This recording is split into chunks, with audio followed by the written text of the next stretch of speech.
So on the eve of the 25th anniversary of the Srebrenica massacre, Serbian revisionist rhetoric about war crimes in Bosnia-Herzegovina has spawned beyond fringe circles and actually infiltrated mainstream academic and even public discourse to this day.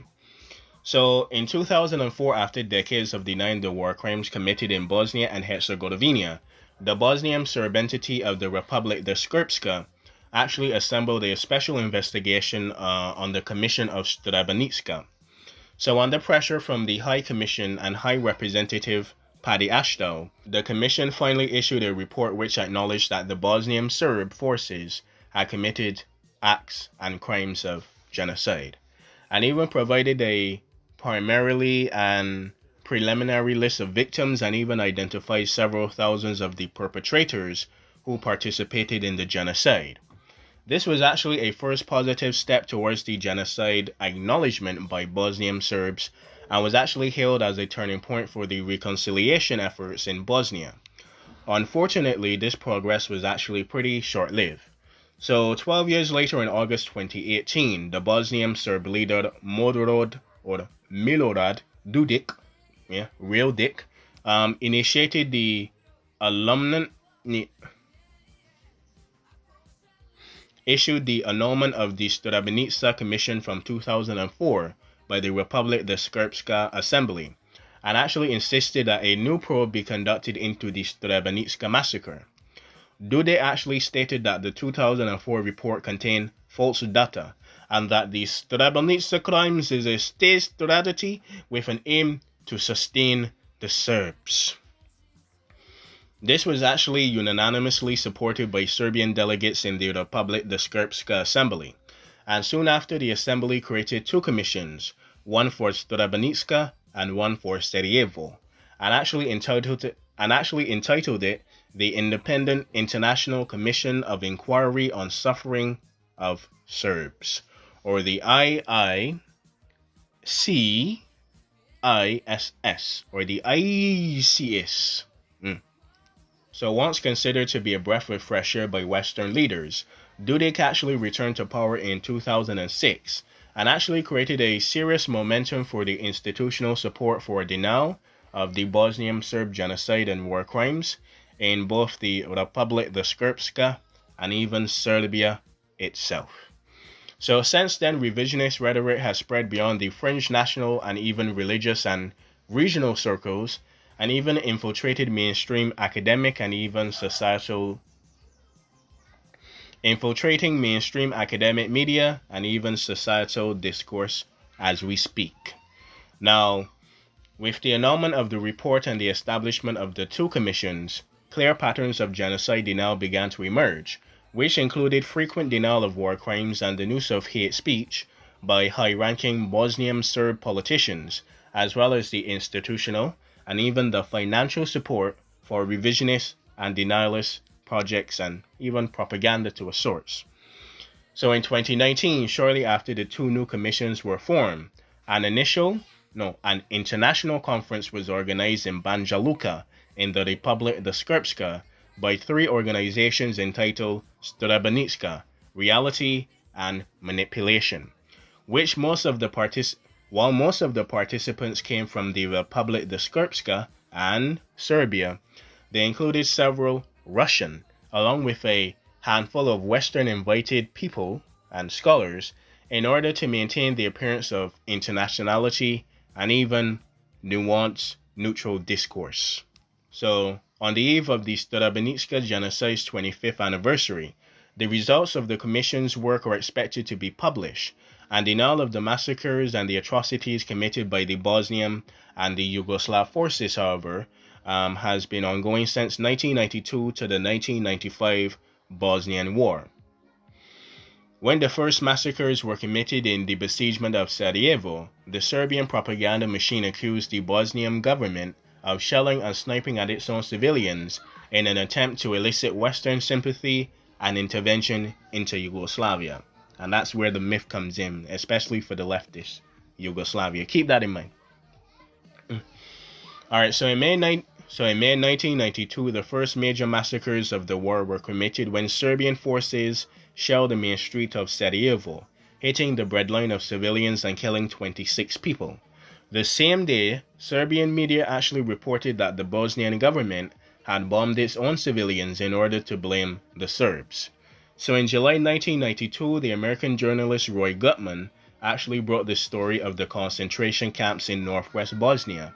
This was immediately and fervently or furiously denied by the Serbians, with even the Serbian Orthodox Church holding a press conference to deny the existence of the camps and accused the Western media of anti-Serbian bias or anti-Yugoslavian bias, because we're still in the 90s, boys. The then Bosnian Serb leader Rojvodan Karađorđe, actually criticized the publication, which featured the emancipated Bosniak detainees on their front covers, saying that he himself was skinny when he was at that same age as the men in the photos. Yes, and the people at Dachau had the Slim Fast. I was trying to remember the actual woman's name. You know, like Clark, or I can't remember, but yeah, the Dachau concentration camp was a water park. Auschwitz was happy fun times for Jewish people, of course. You know, they might have not eaten a lot, but you live with what you got, you know? Radovic, you know Radovan. So leftist scholars in the West actually later joined him to dismiss the images from the camp, some of whom still stand by this claim today. I mean, it is Yugoslavia. The Bosnians had to be taken care of. The Muslims were destroying our great imposterous socialist experiment. Bro, I'm with a straight face, dude. Alright, so in 1994, the Bosnian Serb army actually shelled the Markel marketplace in Sarajevo, killing 68 people and wounding 140 civilians. In a synchronized fashion, Serbian TV and Bosnian Serb TV aired a debate in which Karađorđe and other participants claimed that the footage of the incident was actually staged, and that the corpses of the people who have died earlier have been used and were mannequins and even plastic dolls. Wow, dude. This absurd argument was reinforced over the years by denialists and even used by the defense lawyers in the Serbian defendants at the Hague Convention war crime tribunals. Wow. Holographic 9/11, dude.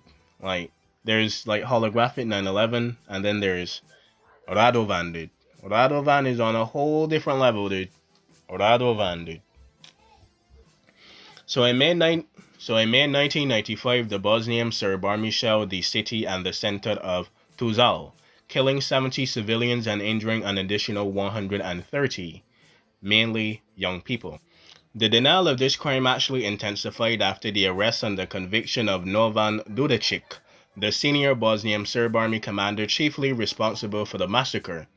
So due to legal entanglements and the bureaucratic obstacles of the war crime tribunals, Dudacic was actually able to flee and fled to Belgrade, which he continues to evict justice and spread propaganda even to this day.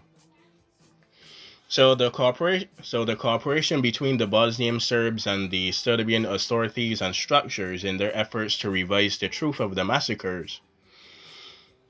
So the cooperation between the Bosnian Serb and the Serbian structures in an effort to revise the truth of these massacres is pretty apparent.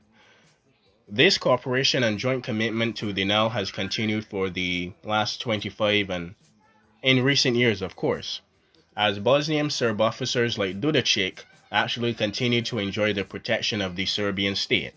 This provision actually includes includes a variety of additional benefits such as legal technical support in disseminating false claims under the course and under the cover of Serbian state institutions. So the Serbian Ministry of Defense actually organized the reconstruction of the shelling that occurred between the 1992 Sarajevo Breadline Massacre, the 1995 Markel Massacre, and the 1995 Kapraja Massacre. These spectacles, which were carried out by the military in locations across Serbia, were intended to sustain the false narratives that the massacres were the work of the Bosnian forces intent on criminalizing the Serbs and provoking Western intervention into our great and powerful Yugoslavia after Tito died. So the Bosnian Serb Center for War Research and War Crimes and the Search for Missing Civilians had similar claims that these massacres were in fact the act of terrorism, similar to the 2015 Paris football stadium attacks, because yes, Muslims like to blow everything up. This claim was actually criticized by many in 2019 after the Serbian newspaper Venecin Novisti published a frontline report, an article that alleged that the work of the Islamic extremists have been coordinated by the association with Osama bin Laden. Allah. Dude. Hold on, dude. Osama bin Laden destroyed Yugoslavia. The disintegration of Yugoslavia was an inside job. Watch this. So in 2017, the same center published a book by the high-ranking Yugoslav People's Army General, Ijan Barakov, or Brankovic, called the undercover operations in Tuzal and Kapreja Square, which he claims that the attacks were actually an inside job. Alright, Brankovic, there's Hologram 9/11, Radovan, and then there is Brakovic, dude. Bratovic did 9/11, dude. Mark my words. So, in seriousness, in recent years, these conspiracies have slowly but surely penetrated Western intellectual circles. Pretty much bunny quote and erase intellectual and just keep it as bunny quote. The Hankel and the Stern affairs demonstrates that the alarming success of these theories in the past quarter century, the machinery of denial is pretty much in effect and is efficient. It consists of the coordinated and well-organized network of state and media apparatus and contacts. The internet, not as bad as the 50 Cent army, but, my dad did war crime, pretty base, right? Oh shit, I gotta edit it out, because that might seem too real. Which published false information aimed at distorting the truth and promulgating conspiracy theories like, did Radovic really did 9/11? I don't know, dude. So all in all, the new commission of Strabanica and Sarajevo are just the newest parts of the said machinery. Enlisting a team of international experts, they will attempt to reinforce the false claims and the conspiracy theories that were constructed even as the atrocities were committed. This time, however, the Serbian operators of the machinery of denial have even more allies than they did 25 years later. A bit autistic, but we are done. Yes, so anyway, guys, I hope you enjoyed. I know that was a pretty heavy one even for me, but on a real, love each other.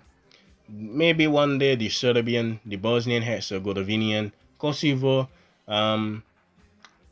Croatia, Macedonia, Northern Macedonia, and even, what's the other one? Montenegro can all come together. No, Slovenia. You had an 8-day war, you left, goodbye. Alright, I'm just kidding. Even Slovenia, guys. Give Slovenia the chance.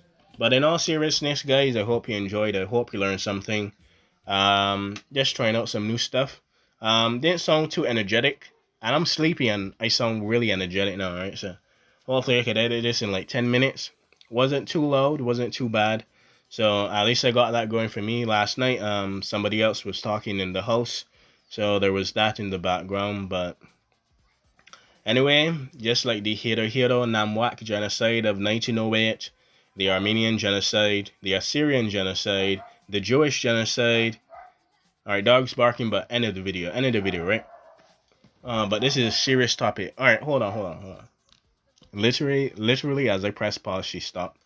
Alright, so the Hiro Namwak genocide of 1908, the Armenian, Assyrian, Kurd, even Jewish, and secular Turkish people of 1915, the Holocaust of 1933 to 1945, including Jews, Gypsies, blacks, political opponents, LGBTQ, and others, and even, well, the Ustashi, the pogroms and the Great Terror of 1930s Russia or USSR, the pogroms against Jews, the deportation of Chechens and Cossacks and pretty much everybody from Central Asia or to Central Asia, depending on who you were. And there is also the Great Leap Forward of 1956. Yeah, 1956. On a roll today, dude. There is also the ethnic cleansing of Somalia, Ethiopia, Eritrea, and Cambodia. The Native American genocide, and countless other genocides that we must never forget, lest we forget even the Emu War. Unironically, we must never forget these trying times in human history, because those who are doomed to repeat, those who do not learn from the past are doomed to repeat it. And while you might not feel comfortable with talking about Zhejiang, just know that Inner Mongolia belongs to Mongolia. So long, suckers. I knew you would have stayed here to the end, but I love you. Learn something, and Allah Akbar! Anyway, on a serious note, learn something. Those who do not learn from history are doomed to repeat it, and take genocide claims seriously, no matter if they're communists, fascists, monarchists, or even capitalists. And cut. Wait, I just did a Matt Pat joke and I didn't even know it. Anyway, learn something. Bye bye.